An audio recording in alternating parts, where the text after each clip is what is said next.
नमस्कार बंधुरा सतीश लाइफस्टाइल चैनले तुम्हादेरके अनेक अनेक स्वागत एवं भालोबासा।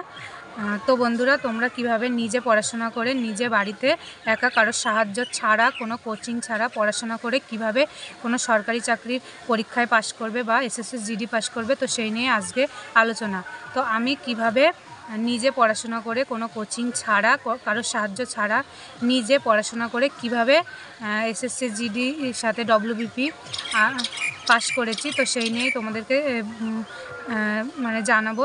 তো কিভাবে তোমরা একা একা পড়ে পাস করবে, তো এগুলো নিয়ে আজকের ভিডিও।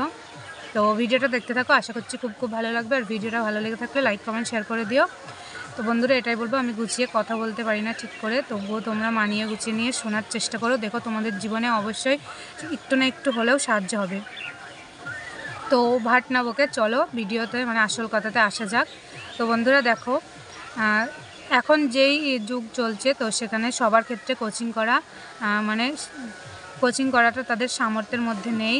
তো কিছু কিছু আছে ছেলে মেয়ে, তো যাদের কোচিং করাটা একদমই সামর্থ্য নেই। আর এখন যা কোচিং সেন্টার, তো সেখানে তোমাদের আগেতে হয়তো 20,000 30,000 এরকম দিতে হয়। আবার কোনো সময় তোমার ডকুমেন্টস রেখে দেবে, তো চাকরি হওয়ার পরে 4 লাখ টাকা 3 লাখ টাকা 5 লাখ টাকা এরকম চাই।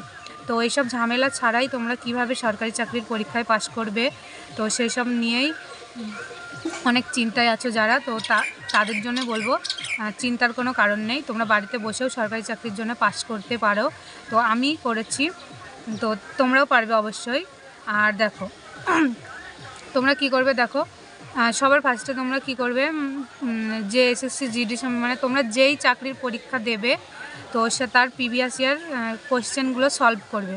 তো সলভ করে দেখবে যেখান থেকে তোমাদের সব থেকে বেশি করে কোশ্চেন আসছে, মানে যেই চ্যাপ্টার বা যেই টপিকগুলোর থেকে বা সেগুলো তোমরা নোট ডাউন করে রাখবে। তো সেগুলো নোট ডাউন করে সেখান থেকে অবশ্যই পড়ার চেষ্টা করবে। আর যেটা অনেকজন ম্যাথ নিয়ে খুব ভয় পায় যে ম্যাথে কি করবে, তো তোমরাও সেম করবে, যেসব আগে যে প্রিভিয়াস ইয়ারের যেই মানে ম্যাথ কোশ্চেনগুলো আছে, তো তোমরা সেগুলো নেওয়ার চেষ্টা করবে। তো সেগুলো নোট ডাউন করার পর সেগুলো তোমরা ভালো করে প্রিপারেশন করবে, মানে ভালো করে প্র্যাকটিস করবে। দেখো ম্যাথের ক্ষেত্রে কী বলো তো, হয়তো তোমাদের সংখ্যাগুলো মানে নাম্বারগুলো আলাদা থাকে, কিন্তু তোমাদের টাইপটা একই রকম টাইপের থাকে। তো তোমরা সেগুলো সলভ করার পরে তোমরা কটা সলভ করলে, না হলে 30টা 40টা মানে টপিক তোমরা মানে টাইপ যেগুলো তোমরা সলভ করলে, তো সেই টাইপের বাইরে কখনোই আসবে না। তো এইভাবেই দেখবে। তাছাড়া তোমরা একটা কাজ করতে পারো, তোমরা কিছু বন্ধু বান্ধবী মিলে একটা হোয়াটসঅ্যাপ গ্রুপ খুলতে পারো। তো সেখান থেকে দেখো এখন যেই যুগ, সেক্ষেত্রে একসঙ্গে মানে থেকে পড়াশোনা করা অতটা হয় না। তো তাই জন্য তোমরা একটা গ্রুপ খুলতে পারো, সেখানে যদি কোনো প্রবলেম হয় তাহলে তোমরা তাদের থেকে সাহায্য নিতে পারো। আবার কিছু ক্ষেত্রে দেখবে ফেসবুকে আছে, ফেসবুকেই সবথেকে বেশি কিছু গ্রুপ আছে। তো ওখানে তোমরা মেয়েদের যে গ্রুপগুলো হয়, তো সেগুলোতে জয়েন হবে। তো সেখানে দেখবে অনেক মানে ভালো কোশ্চেন যারা যেগুলো পারে না, তো সেগুলো বলে দেয়, এবার যারা পারে তারা তোমাদেরকে শিখিয়ে দেয়। তো এইভাবে করবে। আর তাছাড়া তোমরা জিকের জন্য কি করবে বলো তো, জিকের জন্য তোমরা সবার প্রথমে তোমরা কি বলো তো, অনেক ওয়েবসাইট, তারপরে অনেকজন যারা প্রিভিয়াস চাকরি পেয়ে গেছে কিংবা আগে পরীক্ষা দিয়েছে পাসও করেছে, এরকম কারোর থেকে বইয়ের নামগুলো দেখে নেবে। তারপরে সেই বইগুলো থেকে পড়ার চেষ্টা করবে। তারপর মানে ওই বইগুলো তো তোমার কাছেই রাখলো, তার সাথে তোমাদের কি করবে, সেগুলো কমপ্লিট করে নেবে। আর একটা কথা, মানে অনেক বই নিয়ে সেরকম কোনো কাজ হয় না, যেটাই নেবে সেটা একটাই নেবে আর সেটা শেষ করবে অবশ্যই। দেখো পড়াশোনা একই রকম, এরকম না যে পড়াশোনা আলাদা আর আলাদা বইয়ে থাকবে। এবার হয়তো কিছু বই থেকে মানে হয়তো কম থাকে, মানে আবার কিছু বইতে হয়তো বেশি থাকে, কিছুটা হলেও বেশি থাকে, এরকম কিছুটা একটু ভালো থাকে, ভালোভাবে বোঝানো থাকে, কিছুতে হয়তো সেরকম থাকে না, এরকম হতে পারে।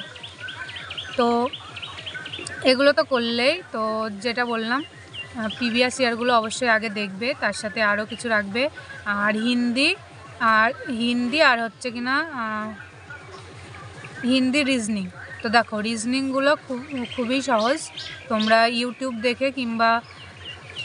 দেখেই একবার টাইপটা একটুখানি শিখে নিয়ে দেখবে, একদিন শিখতে লাগবে খালি একটা মানে চ্যাপ্টার থেকে তোমরা একদিন দেখবে তো দেখবে রিজনিং শিখে যায়। আর 90% ছাত্রছাত্রীরা তো কী করে বলো তো, রিজনিং থেকে সবথেকে বেশি নাম্বার তোলে। তো রিজনিং নিয়ে তোমাদের কোনো চিন্তা নেই, যে কোনো একটা বই নেবে। দেখো সবথেকে ভালো হয় তোমরা বাংলাতে, তো যেহেতু তোমরা ওয়েস্ট বেঙ্গল থেকে সবথেকে বেশি দেখবে তাই জন্য বললাম, বাংলাতে তোমাদের সুবীর দাসের একটা বই পাওয়া যায়, ওখান থেকে নেবে। তো দেখো এবার সুবীর দাস, আমাকে একটা বোন কিংবা দিদি জানি না, উনি বলেছে যে তুমি শুধু সুবীর দাসই সলভ করো না, অন্য কোনো বই সলভ করো। তো সুবীর দাস ছাড়া অন্য কোনো নাম বলো। দেখো অন্য কোনো বলতে আমার কাছে RS আগরওয়ালের আছে, তো ওটা পুরোটাই ইংলিশে। তো দেখো আমরা যাই ওয়েস্ট বেঙ্গলের ছাত্রছাত্রী, তো আমাদের ক্ষেত্রে এখনই ইংলিশগুলো সলভ করা সহজ হবে না। তো আমাদেরকে আগে বাংলাতে ভালো করে পড়ে জেনে বুঝে নিতে হবে, তবে আমরা ইংলিশ পারবো। তো সেই জন্য তোমরা অবশ্যই সুবীর দাস ট্রাই করো। আর সুবীর দাসে দেখো অনেক সময় দেখা যায় যে ওপরে যেই চ্যাপ্টারগুলো থাকে, তো ওই চ্যাপ্টারগুলো হয়তো অল্প কিছু আছে, সবগুলো নেই, সেরকম না। ওই চ্যাপ্টারগুলোর মধ্যে দেখবে তোমাদের অনেক অনেক টাইপ থাকে, তো সেই টাইপের মধ্যে সবগুলো থাকে। তোমরা যদি ওই সুবীর দাসের বইটা পুরো সলভ করে নিতে পারো,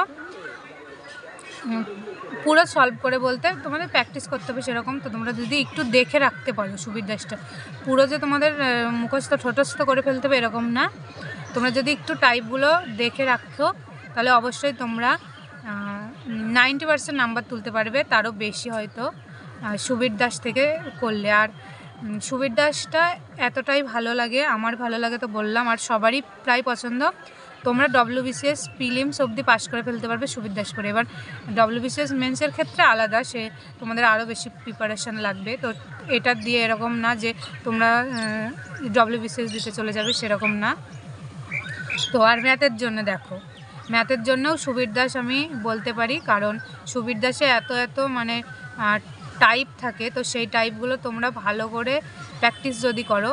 দেখো সুবীর দাস কী বলো তো, তোমরা 50% মতো যদি সব টাইপগুলো তোমরা শিখতে পারো, তাহলে অবশ্যই জিডিতে তোমরা 95% নাম্বার করতে পারবে ম্যাথ থেকে।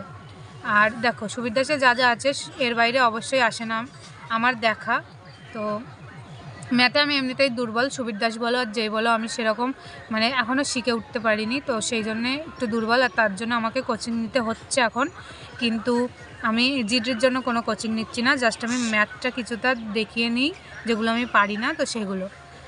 তো এটাই বলবো। আর আগে আমি পাস করেছি জিডি, তো তখন আমি মানে কোচিং ছাড়াই পাস করেছি, আর তখন আমার এনার্জিটা আরও বেশি ছিল। তো আমি প্রচুর প্রিভিয়াস ইয়ার, তারপরে ইউটিউব সমস্ত মানে ওয়েবসাইট সব খুঁজে প্রচুর পড়াশোনা করতাম। কিন্তু এই বছর আমার অতটা সিরিয়াস নয়, কারণ আমার শারীরিকভাবে কিছু সমস্যা হচ্ছে, যার জন্য আমার মনটাও ভেঙে যাচ্ছে। তো সেনাবাহিনীতে তো জানো, শারীরিক কোনো সমস্যা থাকলে অবশ্যই মানে রেফার করবে না আর কি। তো তাই জন্য একটু সমস্যা হচ্ছে, অতটা বেশি সিরিয়াস নয়। তো আমি যেইগুলোতে বেশি সিরিয়াস সেগুলো হচ্ছে যেগুলোতে মানে কোনো মেডিকেল হয় না, দৌড় হয় না, তো সেইগুলোর দিকে একটু বেশি যাওয়ার চেষ্টা করছি এখন। তবু আমি এই বছরটা দিয়ে দেখব কি হয়। তো তাছাড়াও যেটা করবে দেখো, কোচিং ছাড়াও তোমরা পাস করতে পারো, এগুলোই করবে। দেখো আমি যখন 12 কিংবা 11-এ পড়তাম তখন আমি কোচিং নিতাম না, মানে আমি যেগুলো প্রয়োজন হয়তো একটা দুটো নিতাম, কারণ আমাদের পারিবারিক অবস্থা সেরকম ভালো নয়, তাই জন্য আমি কোচিং নিতাম না।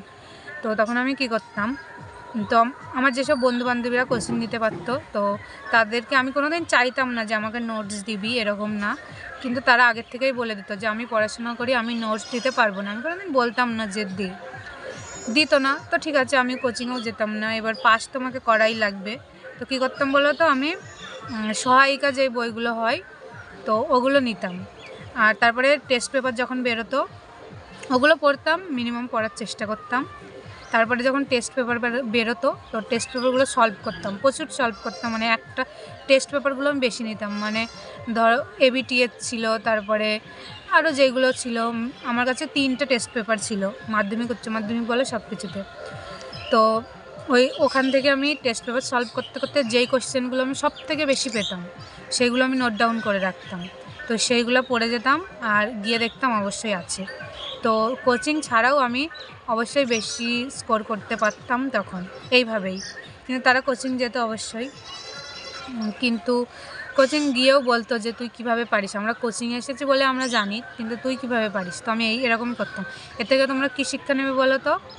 প্রিভিয়াস ইয়ার যেগুলো দেখবে তো সেগুলোর থেকে অবশ্যই নেবে। আর হিন্দির ক্ষেত্রে দেখো, হিন্দিতে সবসময় একরকম আসবে না, মানে একটু আলাদা আসবে, কিন্তু চ্যাপ্টারগুলো টপিকগুলো সব একই থাকবে। তো তোমাদের একটুখানি পড়তে হবে আর একটু বেছে বেছে পড়তে হবে। দেখো অত সব কিছু মাথায় রাখা তো সম্ভব না, তোমাদের একটু বেছে বেছে পড়তে হবে। আর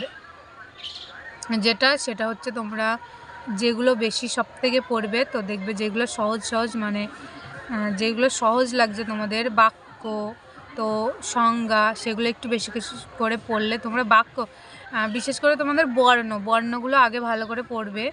তো যারা এখনও হিন্দি অতটা বেশি পারো না তাদের জন্যই বললাম, আর যারা পারো তারা অবশ্যই ভালো করে প্রিপারেশান নাও, একাই নাও। আর যদি কোনো সমস্যা হয় তোমাদের, তো যারা হিন্দি পারে তোমরা বাড়ির আশেপাশে দেখো, সবাই তোমাকে সাহায্য করতে চাইবে না, কেউই তোমাকে সাহায্য সেরকম করবে না। তো চাইবে নিজে নিজে সেলফ স্টাডি করার। আর যতটা সম্ভব যেখান থেকে খুশি পড়বে। দেখো প্রচুর বাংলা ওয়েবসাইট আছে যেখানে তোমাদেরকে অনেক কোশ্চেন দেওয়া হয়, তো সেই কোশ্চেনগুলো নিয়ে পড়বে, তার সাথে বই থেকে পড়বে, তার সাথে প্রচুর ওয়েবসাইট আছে, অ্যাপস আছে, সেগুলো ডাউনলোড করে সেখান থেকে মক টেস্ট দেবে। দেখবে সাপ্তাহিক কিছু মক টেস্ট বের হয়, তো ওইগুলো অবশ্যই দেবে। আর তোমাদের যেগুলো প্রয়োজন সেগুলো তোমরা, এখন কি বলো তো, ডিজিটাল যুগ, তোমরা গুগল ক্রোম ব্রাউজারে গিয়ে সার্চ করলে দেখবে অবশ্যই চলে আসবে, একটা নয় অসংখ্য চলে আসবে। তো সবগুলো তোমরা যদি দেখো তাহলে অবশ্যই তোমাদের জ্ঞান বাড়বে আর কোচিং ছাড়াও পাস করতে পারবে। আর একটা কথা যেটা হচ্ছে, তোমরা কি বলো তো, এই কিছু ভাই বোন আছে যারা পরীক্ষার এই 10 দিন 20 দিন আগে এসে বলছো কি বই পড়বো বলো, তো এখন তোমরা কি পড়বে, না তার থেকে না পড়াই ভালো, এটাই বলবো। এবার কিছুজন বলবে যে হ্যাঁ এইরকম মানে অল্প দিনে পড়েও পাস করা যায়, অবশ্যই পাস অবশ্যই করবে, কিন্তু সেরকম নাম্বারও লাগতে হবে। আর তোমরা আগের থেকে একটু পড়তে কি হয় বলো তো, এই কয়দিনে অবশ্যই পড়া যায়, কিন্তু সেরকম কী বলো তো, যখন পড়বে আর যারা আগের থেকে পড়ে রেখেছে তাদের মধ্যে কি ডিফারেন্স জানো তো? তারা কোশ্চেন দেখার সাথে অ্যান্সার করে দেবে, আর তোমাকে 10 মিনিট ধরে ভাবতে হবে, তারপরে অ্যান্সার করতে হবে। তো একটু আগের থেকে পড়লে তোমাদের কি এসে যায়, কেমন এসে যায়, দিনে হয়তো তোমরা 1 ঘন্টা পড়তে পারো, সেটা মন দিয়ে পড়ার চেষ্টা করবে। তো যারা এই কদিন টাইম আছে তো তারাও পাস করতে পারবে, তো সেরকমভাবে তাদের সারা দিন রাত পড়াশোনা করতে হবে, তবেই পারবে। তো সেইভাবে তোমরা পড়াশোনা করো। আর আমি এটাই বলবো, তোমরা এগিয়ে যাও, ভালো থেকো, আর ভালো করে প্রিপারেশান নাও, টাইম কিন্তু খুব কম। তো আশা করছি তোমরা সবাই পাস করতে পারবে। আর আমার ভিডিওটা তোমাদের ভালো লেগে থাকলে অবশ্যই একটা লাইক করে যেও, আর যদি কারোর মতামত থাকে তো অবশ্যই কমেন্ট বক্সে কমেন্ট করে যেও। তো আজকের মতো ভিডিওটা এই পর্যন্তই। অনেক ভালো থেকো, সুস্থ থেকো, আর প্রিপারেশান চালিয়ে যাও।